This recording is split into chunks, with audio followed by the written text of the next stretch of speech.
live stream. So if you've just joined, and if you've been watching me messing about for most of the last 40 odd minutes, give or take. Um, so first of all, I got told by one of my subscribers there was no sound. I thought, what the hell's all that about? Then I did some investigating, restarted my laptop, went back on again, and thought, oh, I've solved the problem. Brilliant, nice one. And then I went to try and go on again. Another helpful person said, no sound. And I was like, what is going on? Hi, Depression Talk. You're a Depression Talk. Do me a favour. Can you hear me? If you could just put if you could hear me, pal, that would be really, really helpful. I'm guessing you can hear me.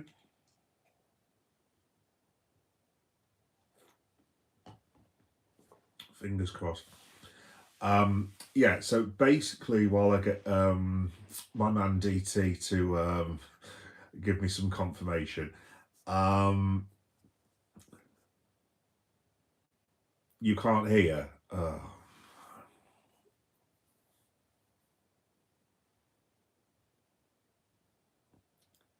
Was that a wind up?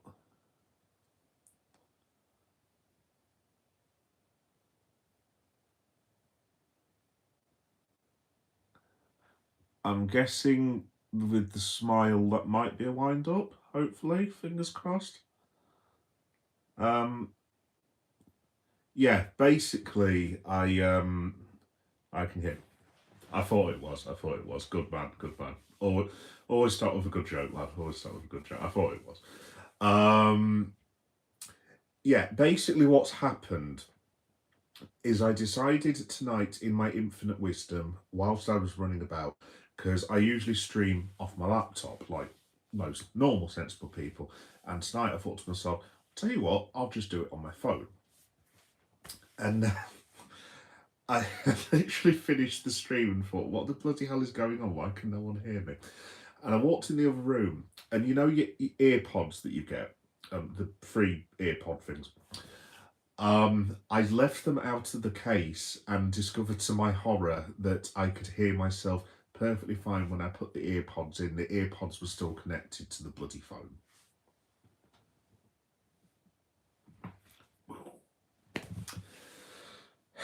So, you know, when I told you guys that I'm not the cleverest guy in the world, um, yeah, yeah, yeah, cheers, Dieter. Um, yeah, basically, long story short, I couldn't go on live because I still had my headphones synced in with the phone as opposed to using the laptop that I usually do. So, yes, there we go. Yes, so sorry, everyone. Sorry to the people that were telling me that they couldn't hear me and stuff. But yeah. Anyway, right, yes, welcome to the welcome to the live show. Jesus Christ, I thought the AEW one was bad the other day. Just as per usual, this will be on YouTube, podcast, blah, blah, blah, blah. You've heard me say all that before. It'll be on a video, hopefully tomorrow, fingers crossed. Yeah, no, basically, I just wanted to talk about the Reds and just talk about a couple of little bits and pieces that I've been up to recently and just get the whole Liverpool thing off my chest. First of all, I cannot believe I'm saying this on a Liverpool live stream. Shout out to Everton for the hilarious thing that they managed to do this evening when they went to Old Trafford and won, despite the notable fact that two of their players engaged in what can only be described as brawl in their own penalty area, which led to Idrissa Gay, who I'm not keen on for reasons. I'll just leave it at that. Being sent off for trying to one of his own teammates in the penalty area, who was actually Michael Keane. And Michael Keane is a big lad, so I don't know what on earth Idrissa Gay thought he was doing. But yes, Everton have just beaten Manchester United, which I would normally be very pleased about, but actually, I'm not too sure if I am about that, to be completely honest, because it's like Everton, 10 men can go to the home of football and basically rock up there and win. And we couldn't even beat Manchester United at Anfield, despite the fact that the team is like theoretically worse than us. And we got we got a good beating, basically. I mean, that's all I can really say, to be honest. So yeah, there we go. Jake the Oxino boy. Hi Bubba. Hi Bubba. I don't do that sort of thing with Donald Trump. How dare you? Um, see what I did there. Brendan Oliver, yo, Brendan Oliver, how you doing? This is turning into a bit of a disaster, guys. To be honest, because I actually had a full like thing that I was going to say, and I think I've just managed to delete that as well. So yeah, I'm just going to have to do this on the fly basically, but I can say most of it off the top of my head. Yeah, in terms of Liverpool, look, I mean, it's been a complete fiasco. Let's have it right. If you're wondering why I'm not looking, by the way, I'm trying to see if I can get my notes back. Uh, so just bear with me a second. Let me just type in because basically I did all my notes on my Outlook, which I've now apparently managed to delete. So there we go. Yeah, no, the Nottingham Forest match was. I said this on the original live stream. I said this on the original stream. Basically, I've watched Liverpool play football professionally for 35 years since I was a kid. I've seen us lose to Bristol City of the second division, Bolton of the third division, Oldham Athletic of the third division. I've seen us lose 5-1 to Coventry City in 1993. I've seen us losing 2-1 at half time nearly to Havant Waterlooville of the eighth tier of English football. I've seen Roy Hodgson. I lived through the Roy Hodgson experience. I actually saw Roy Hodgson. I actually saw Liverpool win under Roy Hodgson, which was very, very strange, actually. Here we go. I've got it back. Cool. Nice one. Yeah, so I've seen us. I've seen Liverpool do some daft things over the years. Don't get me wrong. I've seen us lose 3-0 to Wolverhampton Wanderers and Brighton within the space of what, a week under Klopp. I've seen us lose 7-2 to Aston Villa during COVID. I can honestly say that Nottingham Forest performance was one of the most inept, wretched, offensive to the eyes, absolute huge, and excuse me for swearing, I don't often swear, but ginormous piles of shite that I have ever seen in the history of my life. I mean, it was. I mean, I honestly, I don't have the words. I just do not have the word. Adam, you look like you read with your finger.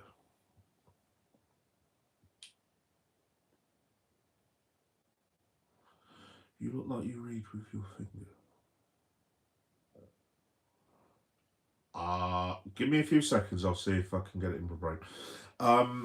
Yeah, no, I mean, folks, like I said, taking aside the Jota thing, obviously, look, I'm there for the boys like most of us are, and if they are genuinely struggling, then look, at the end of the day, Diogo Jota and the mental health of these boys are more important than this kicking a bag of air about, as far as I'm concerned. And if they need us, any true fans will be there for them. Whatever it is they need, we can give them all the support and love in the world.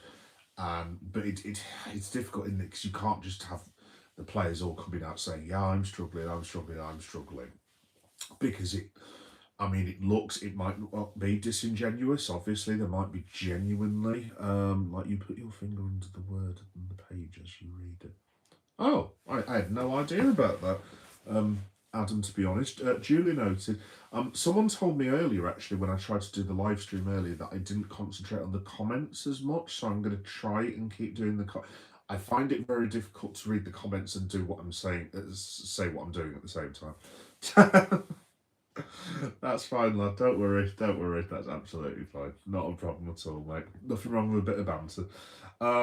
But yeah, like I said, look, I'm here for the boys. Oh, thank you, mate. Cheers.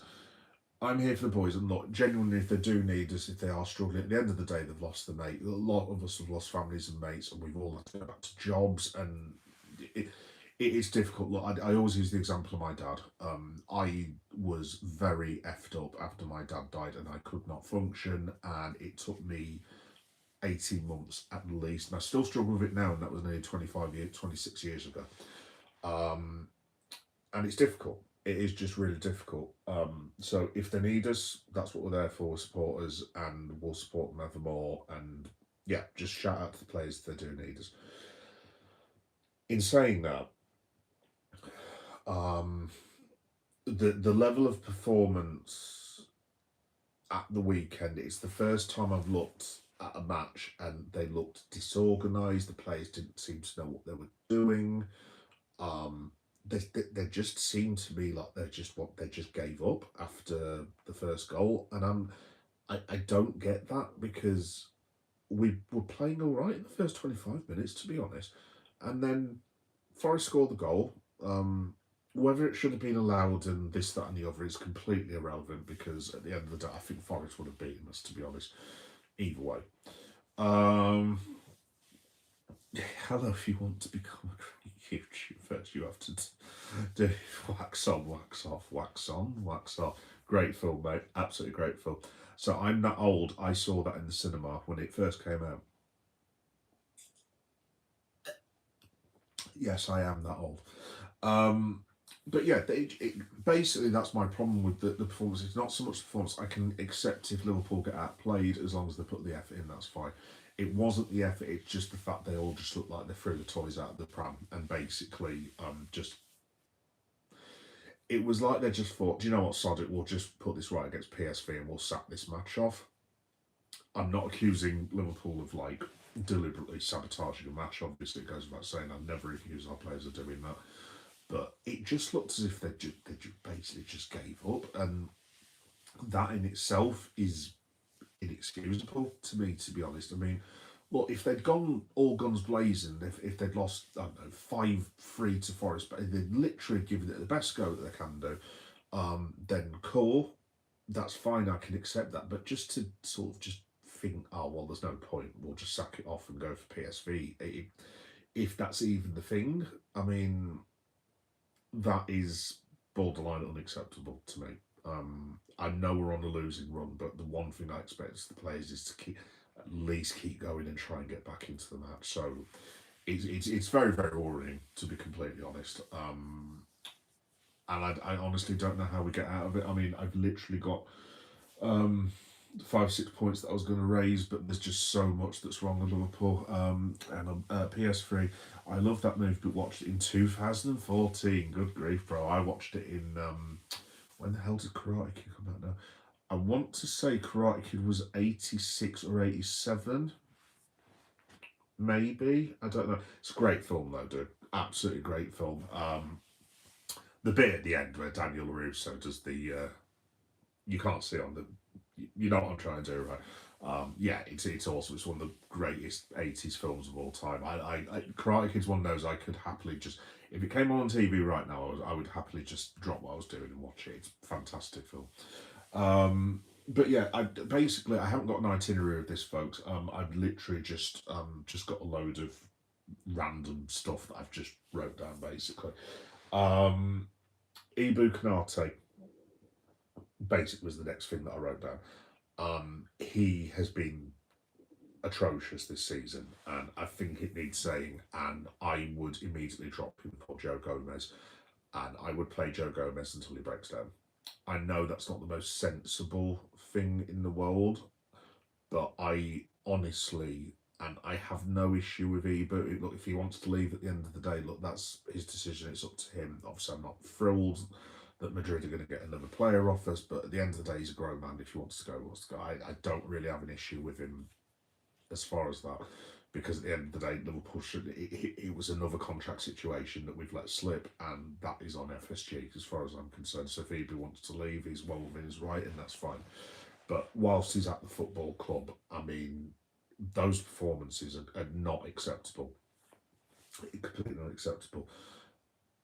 You cannot have a French international defender who has played for Liverpool, I'm guessing bordering on a couple of hundred times now, being substituted for who I can't remember who it was for now. Was it Ekatike?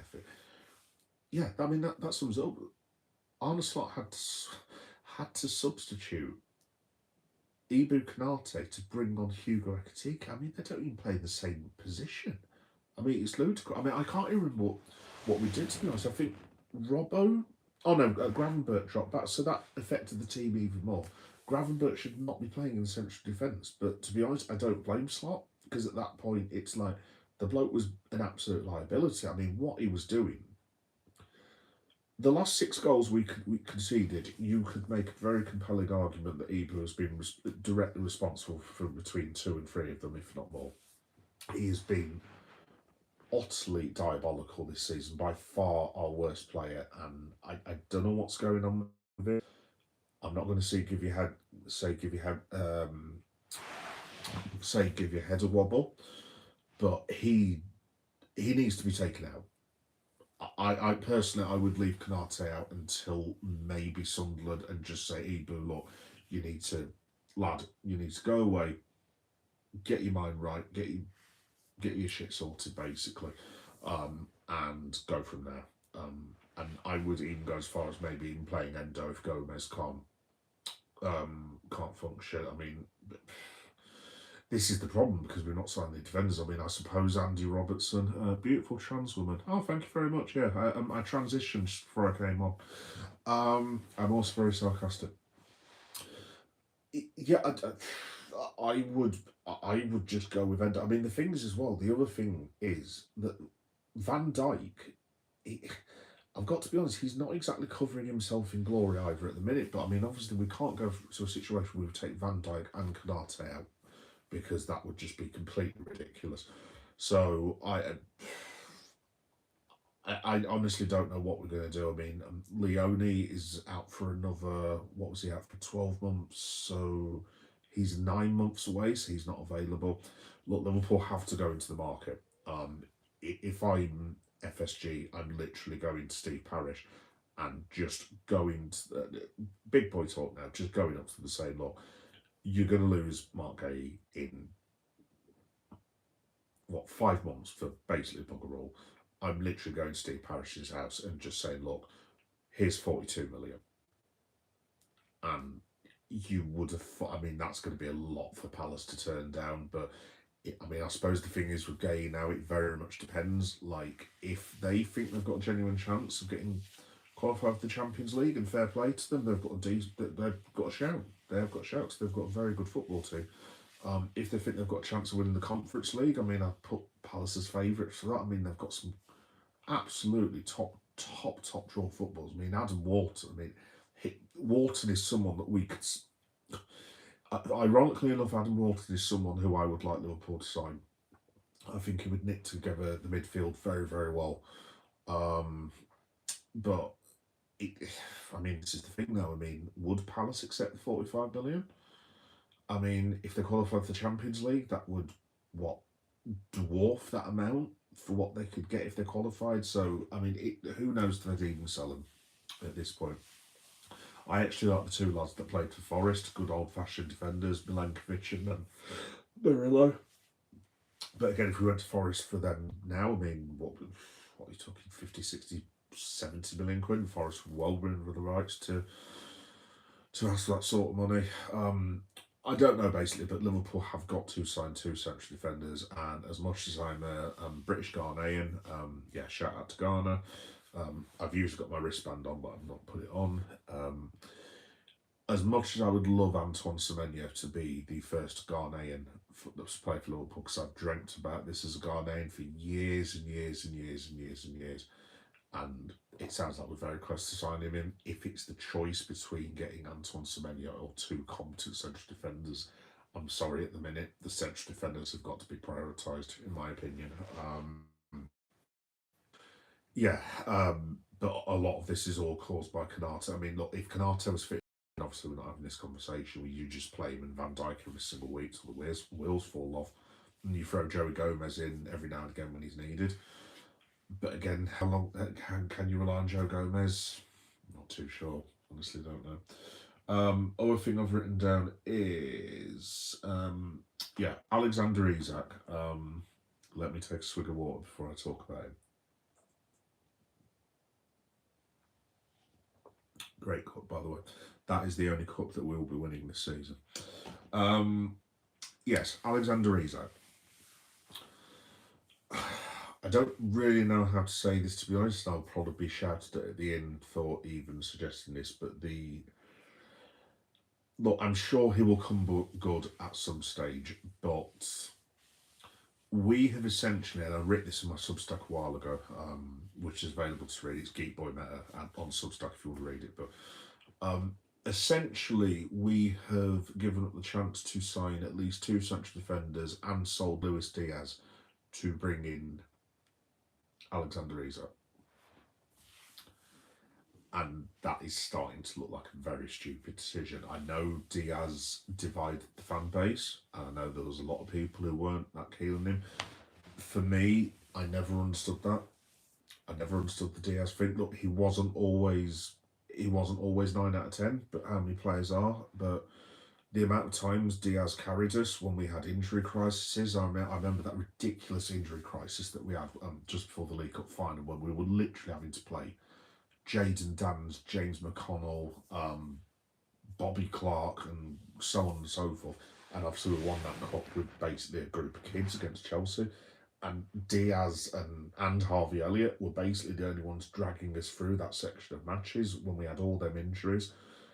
Um, I always thought Diaz was very good for Liverpool, and obviously showing how good he is playing for Bayern. I mean, at the moment, you can't argue it. He's one of the best players in European football on form. It's as simple as that. And I'm sorry, I'm not having this argument about the Bundesliga being rubbish. It's just nonsense as far as I'm concerned. Oh, yeah, you're all right. Yeah, I got on finally. Yay. Basically, if you've just tuned in, the reason you couldn't hear me is because you know the little earbuds that you get. Obviously, I was on my phone, and I usually do this on a laptop, and I thought to myself, um, I'll um, I'll do it on my phone this evening. And what had happened is my headphones were still linked into the mobile phone, and that's why you couldn't hear. It's basically, long story short, it's me being a dumbass. So there you go. So that's why I want on. But yeah, the Isaac thing now has the very real potential to be an unmitigated disaster. And I think we need to accept that this could be a disaster. I still retain hope that Alexander Isak is going to be very good for Liverpool. I think Florian Wirtz will end up being a sensational player for Liverpool. I still think Kirkes has just turned, 21. Look, out of all of them, to be honest, I think Frimpong will be absolutely fine. He just needs to get his injuries. No complaints with him. Mamadashvili looks decent. I can't remember who else we signed now. Kirkes, he's a 21-year-old lad at the end of the day. He will be fine.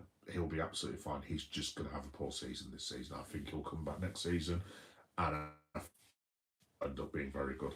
I think Verts will be very good. The one I'm not sure about is Alexander Isak. And my worry is if Liverpool have got this wrong, even if they realised, oh, I'm German. What did you say about the Bundesliga? No, to be honest, yeah, it was. There's a lot of people in England who are basically reason that Luis Diaz is doing so well is because obviously he's playing for Bayern Munich and it's an inferior standard of football, which I think is complete nonsense. I think it's utter and complete nonsense. Like I said, I think I said this the other day. I enjoy the Bundesliga. I think it's a very, very good league. I think it's competitive. Do I think they've got as many top quality teams as the Premier League? Probably not. But at the end of the day, you've still got your Dortmunds, you've got your Leipzigs. Um, Obviously, you've got your Bayern Munichs. I really enjoy, obviously, Bayer Leverkusen. Thoroughly enjoyed watching them the last few years. Obviously, when they had Wirtz and when Xavi was managing. Um, I actually saw Mainz the other day. I don't know who Mainz were playing actually, because obviously they were Klopp's former teams, and who the hell were Mainz playing? I can't remember who they were playing, but we ended up watching it on BBC because we've got the rights here to watch it now. I thought Mainz were really good as well. So look, at the end of the day, there's a lot of quality teams in that division. And this is like, the reason Diaz is doing so well and consistent is it's a lower level of competition. I think is utter and complete nonsense, personally.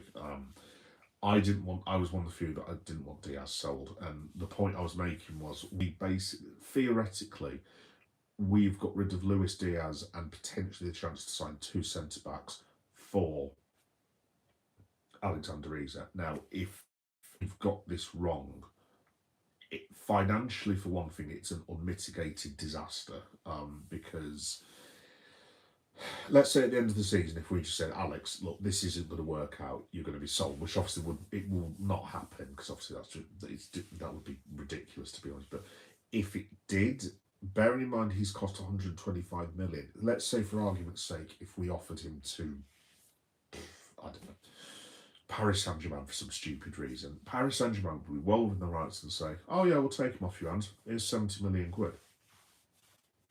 Talking it's 50, 60 million pound loss, and it's like Man City, Paris Saint Germain, Newcastle, when they get the PSR sorted out, Saudi Arabia, they can afford to lose those sums of money. Liverpool Football Club cannot. And he really does need to pull his finger out. I think Isak's gone under the radar because people say, oh, he's not had a pre-season. He's had that now. He's more than had that. I mean, he should be fit for it. And his performance at the weekend, I know people say he didn't get any service.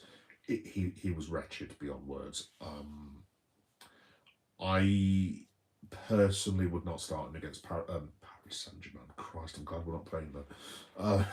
I would not start Alexander Isak against PSV Eindhoven. I just don't think he's there at the minute. I'll get onto this guy in a second.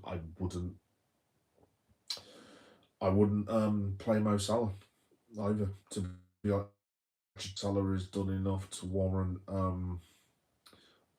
excuse me, starting place. And there is a man that I would like to replace Mo Salah, who Arne Slot seems to have a bit of a problem with, which will give away who I would want to replace him. But yeah, I just don't think you can. At the moment, for me, you can't justify having Kanate in that side. You can't justify Salah, and you cannot justify Alexander Isak because they're just not. It's like we're carrying footballers here. Same thing. I mean, I love Lexi. He's one of the best players that I've seen play for Liverpool for the last 5 or 6 years, without a shadow of a doubt. But he's been atrocious this season, absolutely atrocious. But if you start taking all these people out, who are you replacing them with? I don't know, because I mean, obviously we'll hear from Slot tomorrow. I don't know if Wirtz is fit. If he's got a muscle injury, I would be inclined to leave him on the bench, to be completely honest, but we'll have to wait and see. Hi, Mr. Sheik, you're right. Thoughts on Liverpool Sporting Direct contacting Julian Nagelsmann's agent? Thoughts are, I think that's probably just paper talk, but you could be, dude, you could be right. I mean, I'm, to be honest, Mr. Sheik, I think I would be very surprised if Liverpool have not been sounding out at least between 4 and 5 managers while this has been going on. I mean, to be honest, they've been negligent not to because we have been shambolic this season. And look, I love Arne Slot, but even I would have to admit, if he loses the next, if it gets to the stage he loses the next 5, 6, 7 matches, I mean, you're talking relegation form. And you'd be talking, say if we lost the next 5, 6 matches, you'd be talking something in the region of 14 losses from 17, and I mean that's not good enough for any football team, let alone Liverpool. So, would I want Nagelsmann? I think he's a very good coach, and I think do I think he deserves the stick that he gets from the German fans? I'd be inclined to say not, because I mean, Germany were in in shambles, to be honest, when Nagelsmann took over. I don't think the man's covered himself in glory at the same time, and Germany should not be losing some of the. I mean, personally, for me, I think Germany have got at least in the top 4 best teams in the world, squad-wise. At least, I mean, you've got people like Musiala who can't even get into the team, and you're like, bloody hell. I mean, if he's struggling to get into the team, yeah, but. So yeah, maybe he should be doing better. I don't know. But the other thing that I'd have a bit of an issue with, obviously, he's been a German manager for, or maybe can help me out with this. He's been the manager for 2? Is it 2 years now? Maybe 2.5, maybe a bit less than that. I don't know. But obviously, he'd be coming from managing the national side into back into club football, which he obviously, by the time Germany finished in the World Cup, even if he wins it with Germany, you're talking he's been away from club football for what, at that point, what, maybe 3 years? Can he just waltz straight back into club football? And it's possible. I mean, I was one of those that was really wanting Maurizio Pochettino before he became before that fiasco at Paris Saint-Germain. Well, I say fiasco. He won a couple of cups, but obviously PSG expect to win all the time, and obviously his stint at USA is not going hysterically well. I don't know. I do not know, mate, to be completely honest. Yeah, to be fair, similar with Kane's performance with Bayern, his performance has not altered. It's just a different stance. But yeah, no, yeah, no, I agree, absolutely. I just I don't like this very. I know I am English, obviously, so it's a bit counterintuitive what I'm going to say, but like I don't like this English football arrogance at times where we just go, oh yeah, well our league's so much better, and then we play people like, I don't know, Bayern Munich or an Inter Milan or someone or a Paris Saint Germain, and a lot of our teams do get turned over. And it's like, well, look, they might be in slightly weaker leagues to an extent in terms of the volume of good players. That doesn't mean they're not very, very, very good world class football teams. So yeah, no, I personally, for me, I think Bayern Munich will win the Champions League this season. If it's not Bayern Munich, it'll be Arsenal. In fact, if they avoid each other, that's probably who I'm putting as the Champions League final. Would probably be Arsenal and Bayern Munich. I don't see anyone living with either of them, to be honest. Maybe Paris Saint Germain, but they seem to be struggling with all the football they've played. Yeah, so we'll have to wait and see. Mr. Sheik, I honestly want Palace managers to take over slot.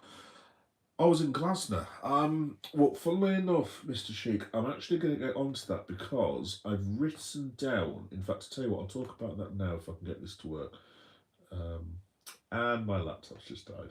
Oh my good God!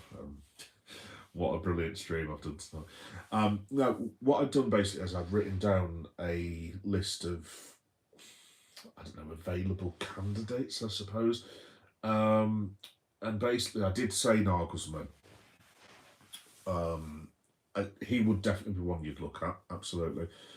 Unai Emery, would he be a fit for Liverpool? I think Emery's a very, very good coach, but I just wonder whether Emery, after he's got burnt at PSG and Arsenal, with like obviously the fan bases, and I'm not saying Aston Villa isn't. Obviously, Aston Villa is one of the biggest clubs in Europe, to be honest, but are they as big as Liverpool, as Paris Saint Germain? I'm not sure. Maybe the control he's got at Villa, do you know what? He might just think to himself, do I need that stress in my life? I don't know. I mean, perhaps he does. I don't know. But I think Emery would be a good pick. So annoying that I can't get this to work. Yeah, basically the ones that I came up with were Nagelsmann, definitely Oliver Glasner. Definitely agree on that. And then you start to go a bit further down. I mean, Eddie Howe managing Liverpool, I don't see that as a good fit at all. Personally, for me, if it was up to me, and I know people will shout at me for this, but it's my opinion. So, I do like Roberto De Zerbi as a coach. I used to love his football when Brighton were playing. I mean, defensively, obviously not great, but it's not exactly like we're a brilliant defensive outfit at the moment anyway. Mr. Laptop, you need to work, seriously. Right, guys, I'm going to try and get my laptop to work because that's where all my notes are while I'm talking to you. Definitely Oliver Glasner. De Zerbi might be my pick, to be honest. If it's not De Zerbi, I do like the looks of Indoni Areola. Am I pronouncing that right? Areola, as in the Bournemouth manager. I really, really do enjoy the football that Bournemouth play. I think they're absolutely fantastic, entertaining side. I'd be fully on board with it being Areola, to be quite honest. So yeah, it'd be De Zerbi and Areola for me. I mean, is there anyone else really? I mean, look, it's obviously not going to be Vincent Kompany because that would just not go down well at all with anyone, basically. Um, and then who else are you left? I mean, Zidane. I mean, Zidane, obviously, look, I have tremendous respect for Zinedine Zidane, but yes, Arsenal, yes. We are playing Bayern next week. Hold your thoughts on the Champions League winner. Let's get Chelsea out of the way.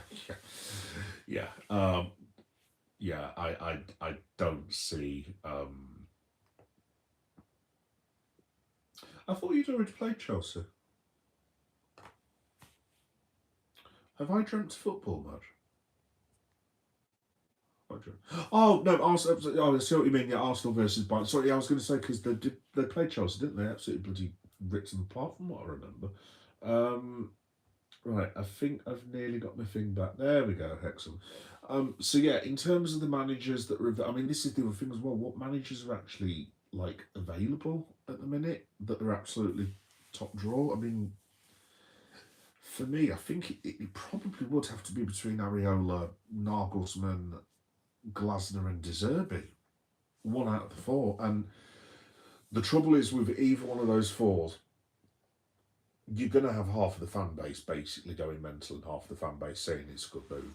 You're not going to get one now that's universal, unless, of course, Jurgen came back. Now, look, I don't want to be the guy that shoots the puppy. Jurgen Klopp is not coming back to Liverpool. It's as simple as that. He won't. So yeah, we'll have to wait and see. Other things that I've put, we need to buy a centre back. Priority, like I said, you just go to Steve Parish's house, dump 40 million quid in his front lawn and say, look, please give us Mark Gay and do whatever it is you have to do. Go for someone like Eindhoven Laporte, Ezra Konza, Fikayo Tomori, if Milan would sell him, I don't know. Someone of that sort of pedigree, because we must get central defenders. We cannot carry on like this with Canate. Joe Gomez is a liability. I love the bloke, obviously. He's a great footballer, and I feel so sorry for him, but his body just isn't going to hold up at the end of the day. And it never will do. The other thing that I put for the weekend is this thing of Szoboszlai playing at right back is an utter and complete nonsense. Dominic Szoboszlai has been one of the best players in the Premier League this season, potentially in Europe, and he has to play in central midfield. We cannot have this nonsense, and I get where Slot's coming from on this, because he's lost Frimpong and he's lost Bradley. But as far as I'm concerned, the choice is clear. You put Dominic Szoboszlai in midfield, and you basically put either Curtis Jones, and I know I'm going to get shouted at for this, or you play a natural, if I can say the word, right back, and the one natural right back we have left is Calvin Ramsey.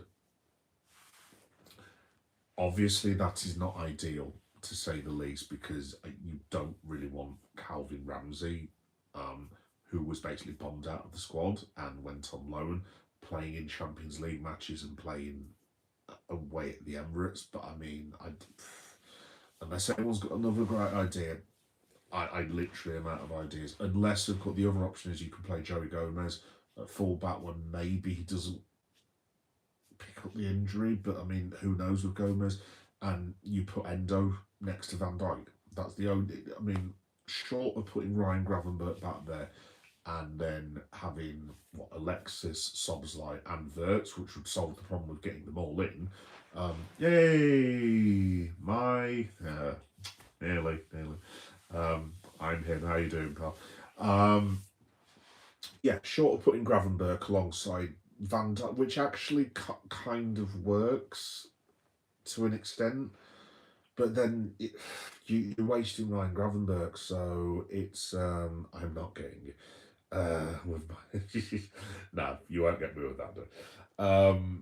But honestly, I don't know. I just do not know what the right thing is. Would I play Calvin Ramsey at right back, just to have an actual right back there? I've got to be honest, I'm borderline tempted.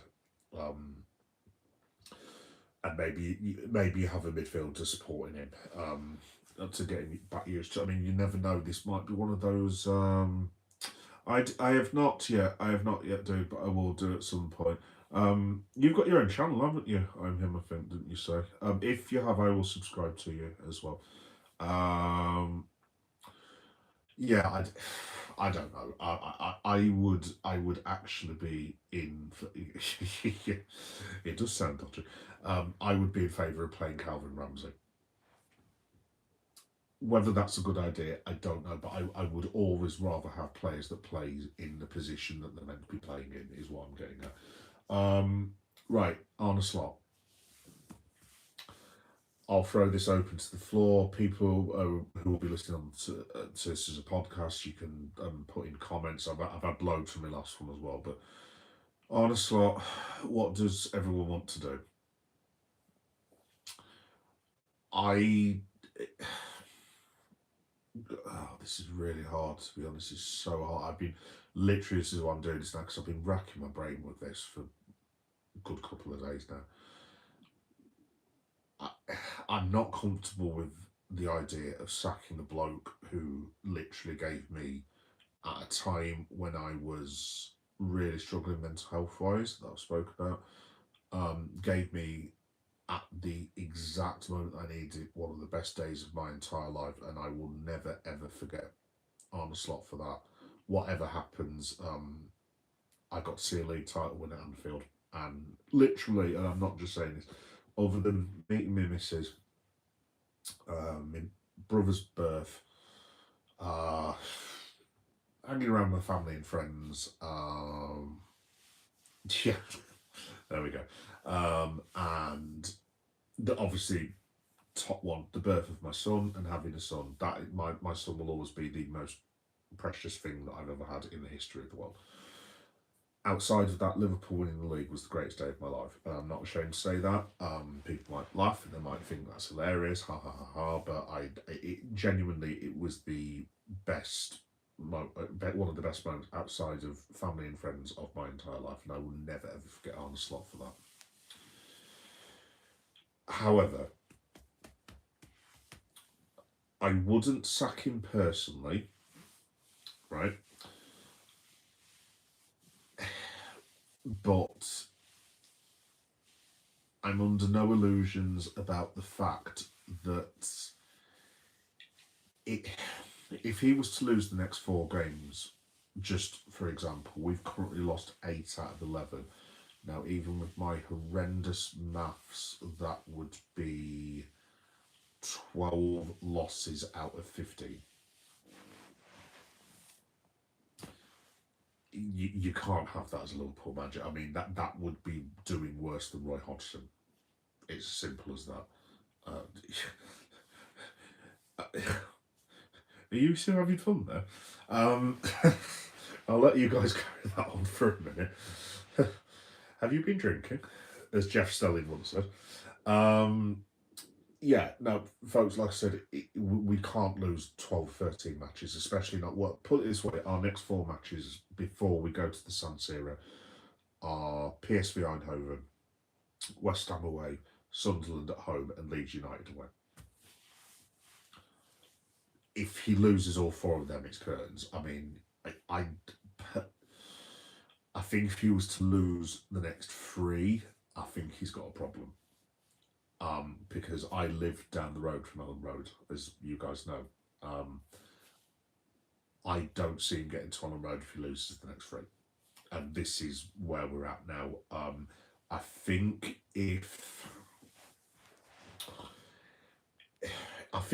let's say for argument's sake, if he beats PSV Eindhoven and draws at West Ham, look, a draw at West Ham is obviously, it's not, you're not going to be jumping from the rooftops, obviously, but it's not an atrocious result. And then if he beats Sunderland and takes a point from Leeds, so i.e. he wins 2 and draws 2, I think FSG will be like, right, well, not great, but it's kind of stabilised it a little bit. The worry for me is if he doesn't get any wins out of those, I mean, the next 3 matches after that, I mean, are horrendous.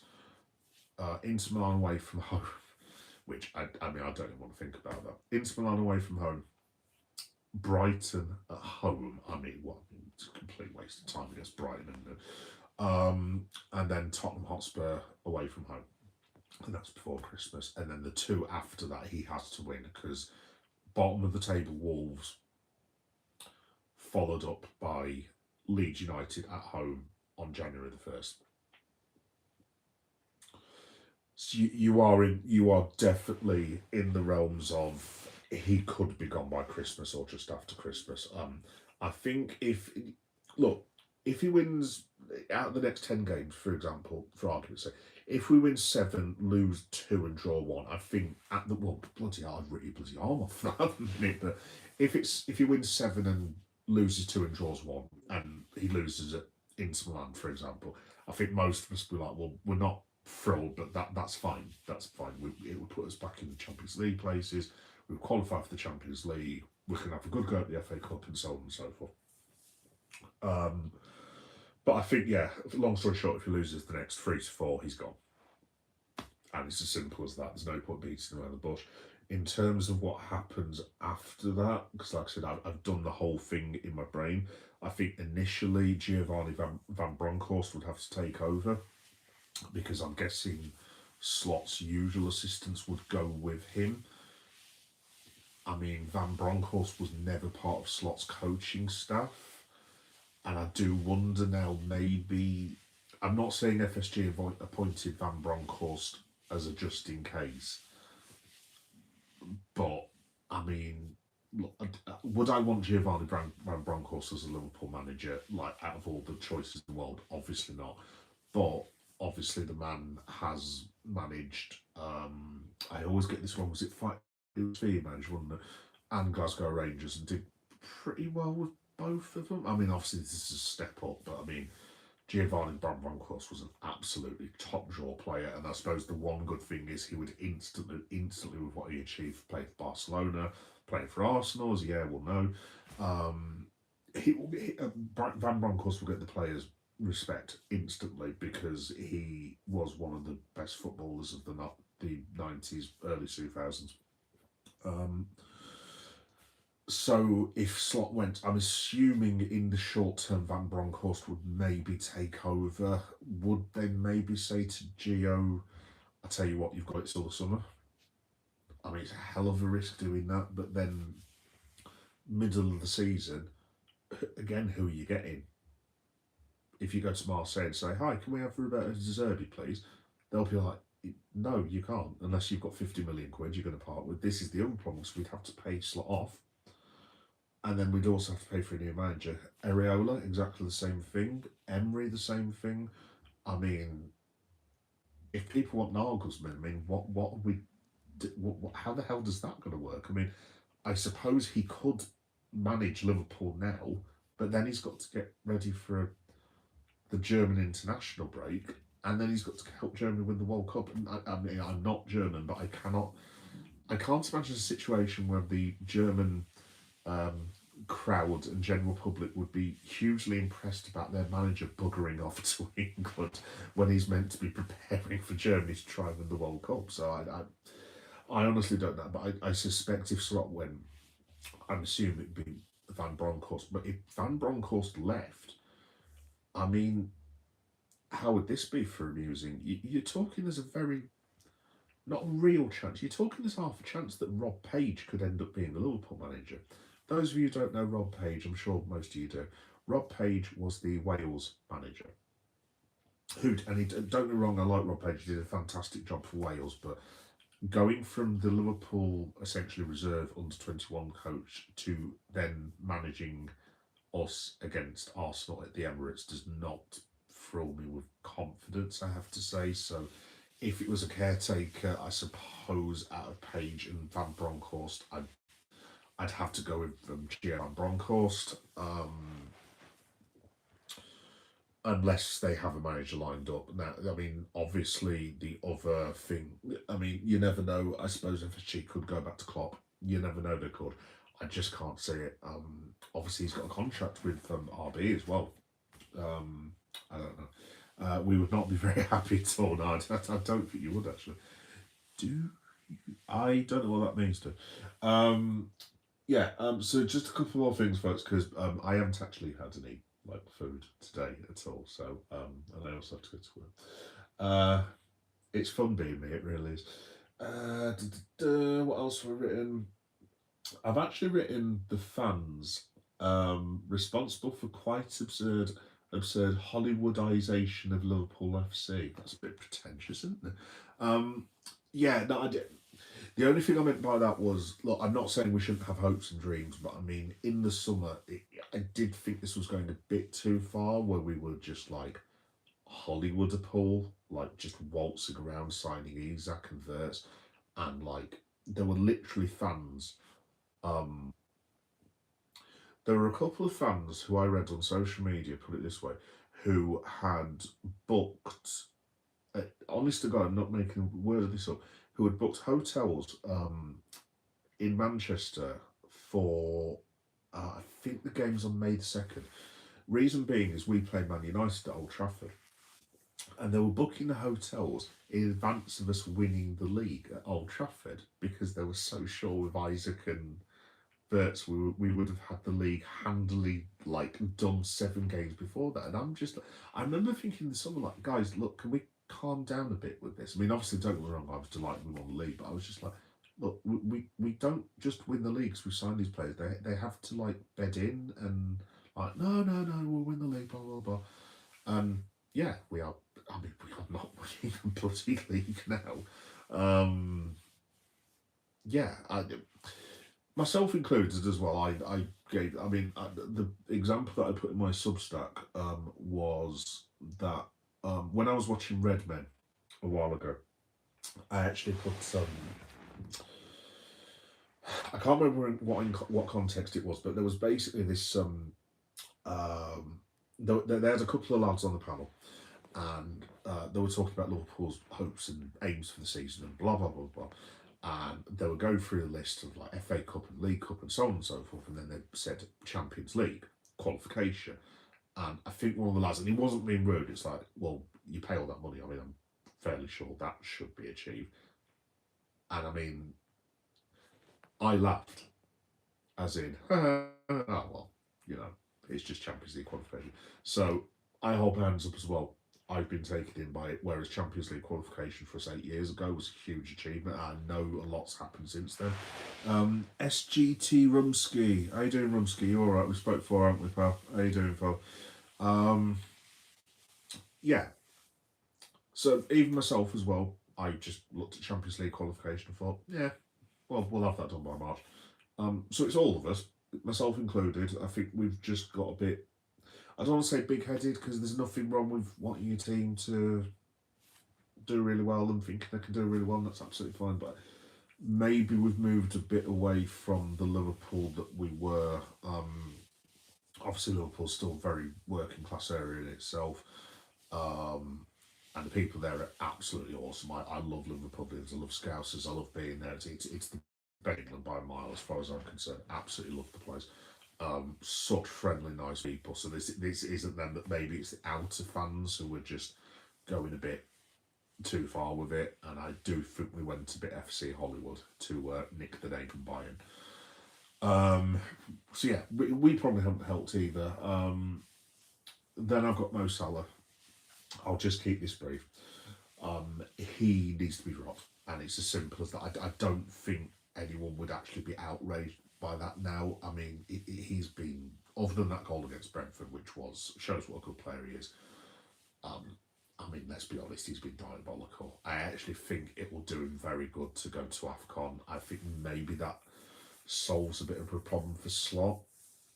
Maybe I'm hoping this is the reason why Chiesa's been kept back, because to me at the minute, and I'm going to stick to my guns on this, to not play Federico Chiesa, who has been one of our best players this season. I'm sorry, I won't even hear an argument on that. He has been. If you look at his performances, he's got 3 or 4 goals, 3 or 4 assists, man of the match 2 or 3 times. I think he's been, other than maybe one substitute appearance, he's always put in a shift.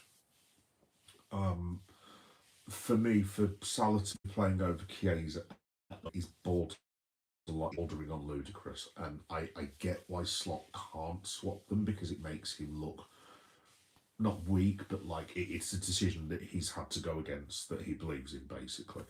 And for me, I'm sorry, but Chiesa should be playing over Mo Salah. Hugo Ekitike should be playing over Alexander Isak, and then it's a toss of a coin. I mean, who do you want? I mean, do you want Gakpo? I, I mean, to be quite honest, I'd be perfectly willing to give Rio Ingamoa a go. At the end of the day, he's a 17-year-old kid. He's not involved in any of this. He's not going to be stressed. He's going to be chilled out, and he knows if it's not his fault at the end of the day. Um, and then there's Alexander Isak. I mean, as I said, honestly, I mean, I can't believe I'm actually suggesting bombing out Alexander Isak and Mo Salah, but they've been so poor that I think you probably have to at this stage. We talked about the managers. I think that's basically it, folks, to be honest. But yeah, like I said, for me, he's got to win 3 out of the next 4. It's as simple as that. I think if he beats PSV, it's like right, get to the league.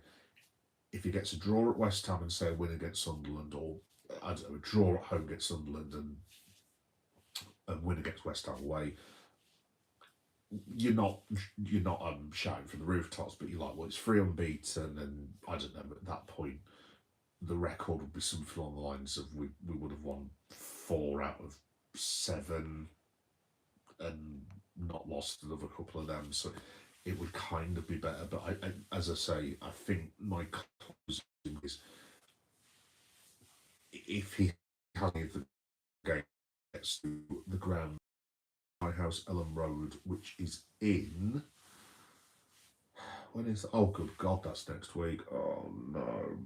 To those of you who don't know what on earth I'm talking about, I have a lot of Leeds United fans who are like my best friends, and I will not ever hear the end of this if we get battered down there. So Liverpool, even if slot goes, please, for the love of God, do not lose that match. That's all. At the next 4, you can lose the rest of them. Please do not lose to Leeds United because I will never ever hear the end of it. Okay. But yeah, like I said, if he doesn't win any of the next 3, and definitely if he loses at Leeds, I don't see him going to the San Siro on December the 9th, put it that way. So yeah. So yes, thank you everyone for watching my 4th attempt at doing this night. Sorry that I'm aware it's not my finest work, unfortunately, and I do apologise. Sorry about all the sound stuff at the end. Like I said, just to clarify, the reason that you couldn't hear me was because I had stupidly put my headphones, as in my in-ear headphones, and they were still linked with the actual mobile phone used instead of a laptop. You can't get much stupider than that. Hey, Mr. Corred, how you doing? You're all right, dude. I liked one of your things earlier. It was one of your edits where you had it had Salah on. Oh God, who was it now? Salah when he did the thing, and then there was a Crystal Palace player. Was it? I don't know if it was Elise or something like that. And Haaland. I thought it was really good. I gave you a like for it. So yeah, I've been watching a few of them actually, mate. It's really good, pal. Just remember who your friends are when you have your when you're getting like Logan Paul money, please. But yeah, congrats, dude. You've got a really good channel there, mate. Really good channel. Yeah, like I said, folks, that's pretty much it. Unless anyone else has any more comments, and my laptop is completely broken now. So there we go. Yeah, like I said, apologies everyone about the start of the stream. Like I said, it was my own fault, completely and utterly stupid. And I will make sure that I do not leave my inner ear headphones synced into a mobile phone should I choose to do this on a phone again, which I probably won't after this debacle, to be honest. So, yes, while I've got you, just to end, and I promise my next live stream will be it will be much better than this. Just stick with us, and thank you for all the support as per usual. I appreciate it. Just to say what's coming up. So I'll be back on tomorrow night for Monday Night Raw, which will be at 10:30. Liverpool wise, like I said, leave it with me, but I might be going to see the game. Not as in going to see the game, obviously, because that would cost lots of money, which I don't have. I'm going to see. I might be going to see the second half at the Boozer, potentially to be working late, and I'm going to. I haven't told the missus about this yet, but I might sneakily go for the second half. Shh, don't tell. Um, so yeah, hopefully I'll be able to. Yeah, I'll be doing that, covering that. Either way, what happens at 10:30 on Wednesday. Thursday, I'll be doing AEW Dynamite reactions from 10:30. By the way, if you're a wrestling fan, I would point you towards Full Gear. If you've not seen it yet, it was absolutely freaking awesome. I put a few shorts on it as well. It was amazing, and I got my boy Swerve Strickland back. Yeah, it was one of the best pay-per-views of the year. So if you are a wrestling fan, I would fully recommend AEW Full Gear. It was amazing, absolute quality. Friday it'll be Toy Shorts. Friday as per usual.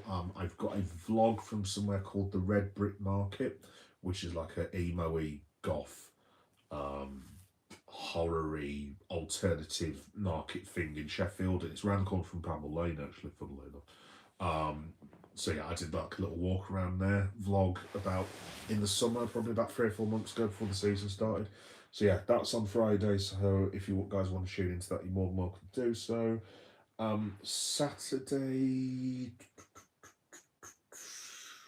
Oh yes, Saturday for the WWE amongst you. I will be covering Survivor Series, which I'm very very much looking forward to.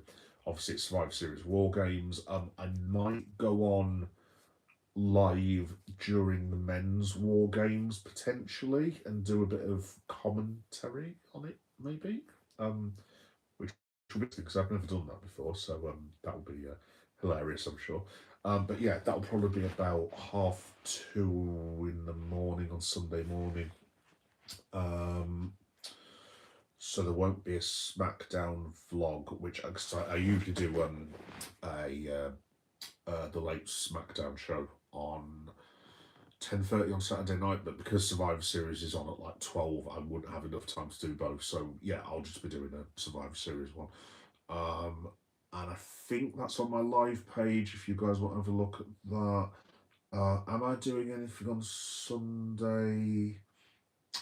Yes, Liverpool again, because we are playing West Ham on Sunday, which all I'll say is Eric Ten Hag got sacked last season around this time when he lost to West Ham. Just saying. So yeah, there'll be live reaction to that. I think we play at 2 o'clock actually. So I'll be on probably. In fact, what I might do is I might go on about 3:30. So I might come on like 20 minutes before the end of the match, which might also be hilarious. So yeah, I might do a bit of comms on that as well. So yeah, chat on with us. But yeah, I'll be on pretty much all week this week. And yeah, it should be good. I've got loads of bits and pieces coming up as well.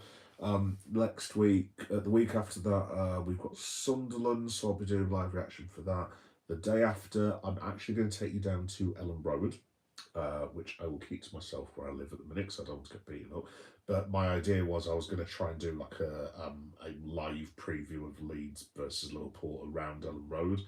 Hopefully there'll be no Leeds fans there because I don't think that would be hugely would go down hugely well, to be completely honest. So I'm going to try and do something in and around Ellen Road as well.